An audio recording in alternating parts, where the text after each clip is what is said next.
Hey guys, Akil here. Today we're going to talk about the 3-step formula to become a profitable trader.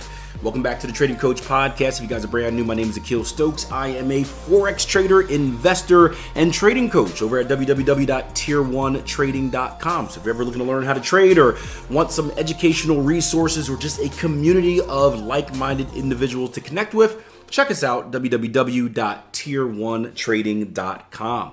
Today's episode was inspired by a tweet, right? I'm not on X anymore. That still sounds weird, not the drugs, although I'm not on that anymore. I mean, I never was on that in the first place. Let's redo the intro. Hey guys. But I was on Twitter the other day and I saw a nice little tweet and it asked, it said, what do you think the 3-step formula to become a profitable trader is? Number 1 was listed as strategy. Number 2 was listed as psychology, which warmed the cockles of my heart. I hope that's the right word and I didn't offend anyone. And then the question asked, what would you say the third one would be? And I went through all of the responses to this. I'm talking like hundreds of responses. It was a very boring day. There was Champions League on, so I had some time. And I wanted to list kind of the most common responses and then obviously end things with the correct answer or what I think the correct answer is. And I want to go through these common responses because I think that there is more to trading than what people think, right? I think people have this assumption, and usually when we're newer traders, we think this when we're younger as well because we don't have a chance to kind of be grown by life. But typically when we first think about trading, we just think about it's money, right? It's money, it's money, it's money. This is my chance to make as much money as possible, right? Maybe we sprinkle onto that freedom, right? I don't want to work a normal 9 to 5. I want to do something from home, right? Especially a lot of the younger generation where, I said we, like I'm still in it, I'm not in it, but a guy can think, right? A guy can dream. But I noticed that a lot of the younger generation, they don't want to get out and work the same way that we used to. And it's not just me noticing it. Literally, if you look at the numbers that come out each and every week, the jobs numbers I'm talking about, people aren't really interested in working as much as they used to, or at least working in the traditional sense. So trading is a chance for them to kill 2 birds with 1 stone. 1, they can make money, or at least they assume that they can make money. 2, they can do it on their own schedule, right?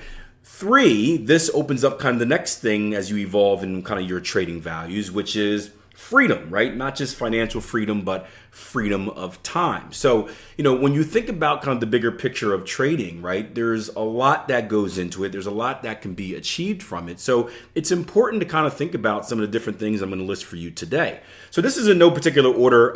These are just kind of the most common things, responses that people said, aside from the one that I think is the correct one. And the first one is access to capital.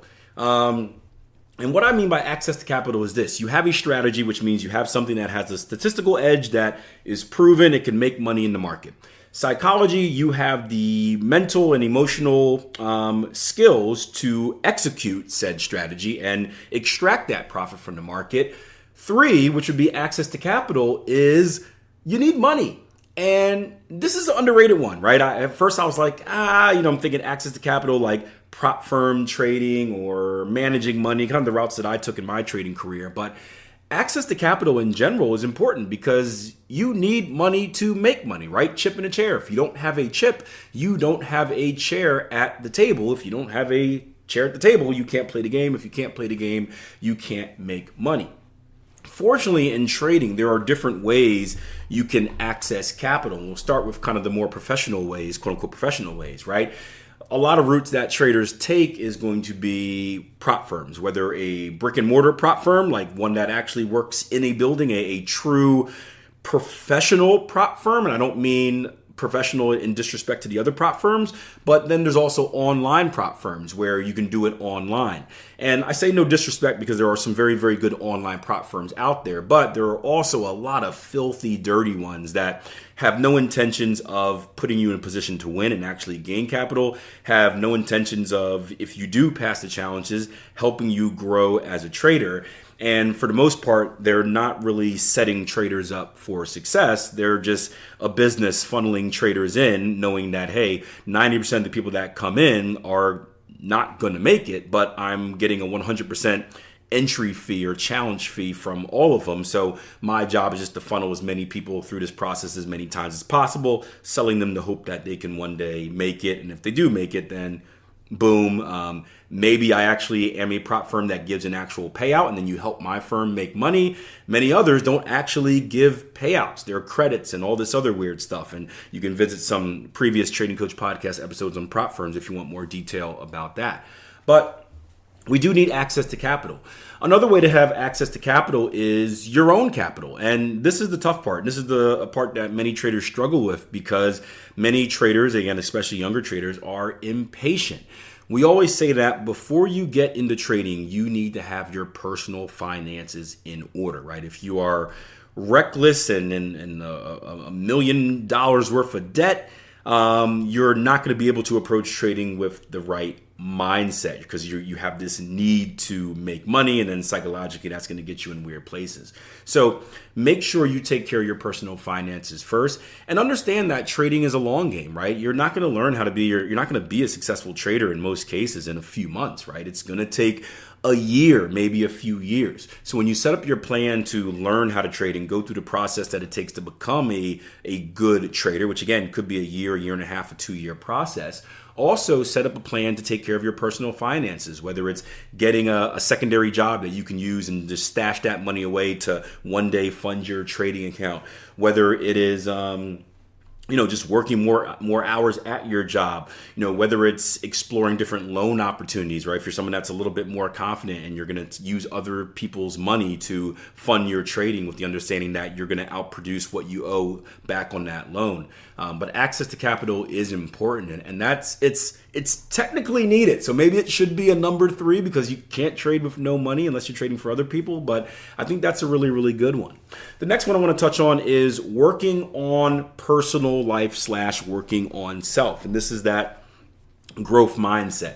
I'm assuming by now you know the difference between growth mindset and fixed mindset. Fixed mindset is like, it is what it is, not changing, not looking to develop, just gonna be stagnant and run on this hamster wheel.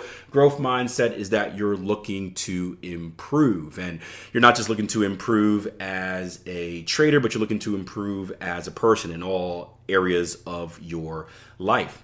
And I think a growth mindset is important. Working on yourself is important, because the market's changed. I found myself, I've been doing this since 2007, and I've found that I've changed a lot. And my philosophies on the market have changed a lot. My literal strategies have changed a lot, because as we progress in time and economies across the world change, the market changes as well. People who ultimately control the market, we change too. There's a big difference between how we felt back in 2007 versus how we felt in 2010 versus how we felt in 2012 versus how we felt in 2020. And we have to be able to kind of accept the fact that we may have to make small tweaks and changes to our strategy if we want to last the test of time. And if you're not continuously working on yourself, that's not going to happen. So that's important. Another one is a good mentor / community. I told you guys I'm a trading coach at tier1trading.com. We have a great community of traders. So this is number 3, right? This is a shameless promotion.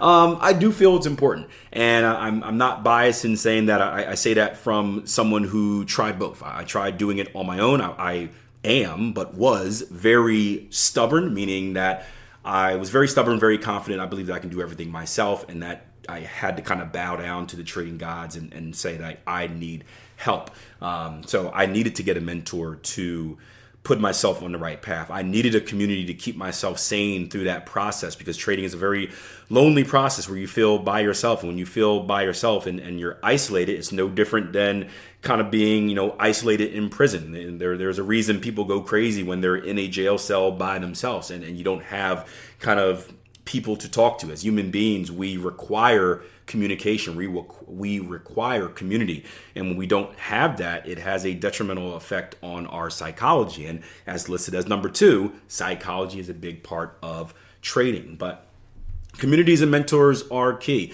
Communities help you brainstorm. I've learned so much about myself from being in a community. I've learned so much about my trading. I've made so many tweaks in my trading just by having different community members to either run ideas by or having them think of ideas and be like, man, I never thought about it. Maybe I should try that or switch that. It's, if you have 10 people brainstorming, you're gonna move at a much faster pace than if it's you by yourself. I'm not saying you take everything they say, but you kind of filter out the good and the helpful versus the bad or the stuff that is irrelevant to you. But that is key. Mentor, that's kind of self-explanatory. If you want to do something great in life, if you want to be successful at anything, the quickest way, right? Not the only way, but the quickest way to do so is to find someone that has already done what you're looking to do and mimic what they're doing. Use the roadmap, the footprints that they left to help you along your journey. You're still going to make your own mistakes. You still have to make your own decisions. You still got to kind of find out and have the experiences to your own. But trust me, if you can make the wrong turn only once instead of 15 times, you're going to get to your goal a lot quicker. And when you get to your goal a lot quicker, you're going to save a lot of time and money. And it's massive. The next one is something to care about. So motivation, right? External motivation, a bigger goal. This is key as well. And this goes back to kind of how I started off the podcast about you got to think about trading as being bigger than just making money, right? Because again, personal experience, right? There comes a point where money stops driving you. Again, ask me this 10 years ago, 15 years ago, I would have smacked you in the face and that's crazy talk, right? But it's 100% true. Once you get to a certain level, financially, money stops having the same impact, right? Now, again, don't get me wrong. I love money. I want to make as much money as possible because there are some very cool things I can do with my money as far as investing, as far as charitable donations, as far as like paying for all my kids' soccer stuff. Travel soccer, is drying me up. I'm gonna have to go back to day trading just to fund my kids' soccer tournaments and stuff like that. But it doesn't bring the same happiness it did when you were coming from a position where you didn't have money. When you don't have money, you start making money.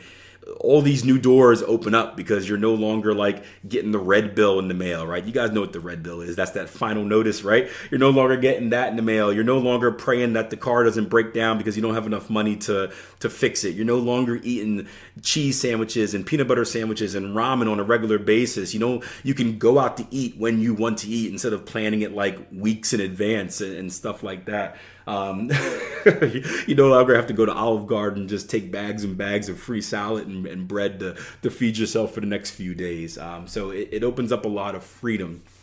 But there ultimately needs to be a bigger goal if you want to stay motivated. And if you don't stay motivated in trading, you're going to get comfortable and you're going to start slacking and the markets will pass you by. So what is your bigger goal? What do you want to do? What do you want to achieve? Again, it could be, do you want to set up funds for your kids? Do you want to learn a skill that you can teach future generations? Do you have a charity or something very important that you support? And the more you make from trading, the more you can fund them. Is there a business project that you want to do? And trading will help fund that. Is it freedom, right? I speak to so many traders on the platform who their goal is that they just want to quit their job or they want to kind of work their way out of their job, reduce their hours before they retire and open up freedom to spend time with family. And for them, trading is a way to do that. So think about your bigger goal. Think about what motivates you. Print it out, put it in the back of your computer station and look at it every day and allow that to drive you. Next one, patience. Patience is key. I was going to put this under psychology as well because it's kind of the same, but it's also a little bit different. And I think of patience in a few ways. Patience just not on a literal kind of trading and analytical sense of kind of waiting for your move and not taking bad trades, but patience in the sense that understanding that it's going to take time. It's going to take time to learn how to trade. It's going to take time to go through all the steps that you need to go to become a consistently profitable trader. Once you are a consistently profitable trader, it's going to take time to actually make any meaningful money, right? Your first year, right? You can be very, very profitable and you could look at your account statement at the end of the year and you're like, man, I didn't really do anything, especially if you're starting with a low amount of capital. But the power of compounding, and we've done episodes on that where you grow and you grow and you build over time, and that 30% return on year one is nothing, but that 30% return after year 6 is incredible. It takes patience. So you have to trust the process and allow yourself time to grow. If something that helps me is I map it out, right? If you're not happy with your year one returns, map it out. If I were to do the same thing every year for the next 6 years, and usually 5 years is that bump where things get really cool after 5 years, where will I be in year 5? Where will I be in year 10, year 15? And when you see that roadmap, you're like, oh man, like there is something big coming. I just have to work really, really hard through this building phase first, right? It's like you work so hard to get the fire started, and then once the fire's going, those flames are rising, all you got to do is keep throwing stuff on there, and those flames will get bigger and bigger and bigger. Another one, consistency, routine. Consistency is key, right? You can have, and again, this is another one that could maybe fall into the psychology part, but you can have a great strategy. You can have the ability to execute that strategy. If you don't do it consistently, what's the point, right? If you're supposed to be looking at trades or the markets every day and analyzing the market for trading opportunities, but you keep deciding, I'm going to sleep in or I'm going to take off or I'm not going to do this, you're not going to have consistency. And then you're going to sabotage your trading plan. You're going to sabotage your return on investment. So it's important to be consistent, right? You know my saying, consistent analysis plus consistent execution equals consistent results. And in order to have consistency, you need to have a routine, right? This is a job. Just like your normal job where your boss expects you to be there at a certain time and you take lunch at a certain time, right? And you leave at a certain time, trading needs to be the same way. I heard this interesting story the other day about the rapper Eminem and how he treats his rapping like a business, where, you know, a lot of these artists, and I worked in the industry, music industry for a little bit, a lot of these artists, they kind of just, they're artists, so it comes to them when they come. They could be on the middle of a walk and like, oh man, an idea came to me, they rushed to the studio, they're in the studio for 2 days recording, and you know, and that's good, there's nothing wrong with that. Eminem treats his rapping like a business, I was heard, where he comes to the studio every day at a certain time, takes a lunch break at a certain time. Doesn't matter if he's completed a song or halfway through, he treats it like a business. And for him, that consistency allows him to operate. And in trading, I think that's something that we need to do. We can't just kind of come in and trade when we want to. We need to be consistent with our approach to the markets. So now that we got those out the way, what is the magical number 3 that should truly be the third step in the formula to profitable trading? Many of you guys are probably thinking of this already. Maybe you thought of this initially and you forgot it as I rambled on for the last 15 minutes, but risk management. Risk management is important, right? Risk management can kill you as a trader. It can make you a king or a queen as a trader, right? If you are using a wrong position size, let's say, for example, you're risking 10% per trade because you're a super trader and you want to make all this money really, really quick, you're going to go broke even quicker and you will be out the game. No chip, no chair, get out. If you are using let's say a quote unquote normal risk management strategy, and risk management, I mean position sizes, I mean your risk amount, your position sizing strategy as well. If you're using a normal risk management, this is going to allow you to be profitable and limit your risk. You're going to be able to keep more money and you're going to lose less of it because you're taking proper risk. You're going to be able to survive as a trader. And as you survive over those years, right, you start to see your income compound and reach these really cool levels. On the other hand, if you add a position sizing strategy, and hopefully it's one that works within your risk management strategy, what you can do is you can basically pump some steroids into your return on investment and grow quicker. And that's one of the keys that I've done in my trading career. That's one of the things we teach over at Tier 1 Trading. Take proper risk, but also add a wealth accelerator, add an acceleration component to it where you're responsibly increasing the rate at which you can make money, and that's going to allow you to reach year 5, maybe in year 3, year 10, maybe in year 6, and you can get to that ultimate goal quicker. And you can keep doing it, or kind of go back to more of a traditional one where you're more risk averse. That's up to you. People change over years, but that is key. So what do I think the 3-step formula to become a profitable trader is? It is having a strategy with a proven and repeatable edge. It is trading psychology, your mental and emotional ability to execute that strategy and extract profits day in and day out, meaning don't sabotage yourself, do what you're supposed to do. And 3, it's having a proper risk management strategy, not only to keep you out of trouble so you don't go broke, but also to accelerate the profit that you do make and take you to higher and higher levels. You're welcome. Now, I should be saying thank you for checking out the show. Your support really does mean a lot. You guys are the main reason that we keep doing this for years and years and years. I think I'm in year 6 now somehow. I don't know how it went so quick, but I do appreciate you guys. I do appreciate all the reviews and the ratings that you guys leave. I'm consistently ranked on whatever these things they keep sending me, saying this is one of the top trading podcasts out there, and it's because of you guys. So keep supporting, keep spreading the word, keep listening, and I'll see you guys next episode.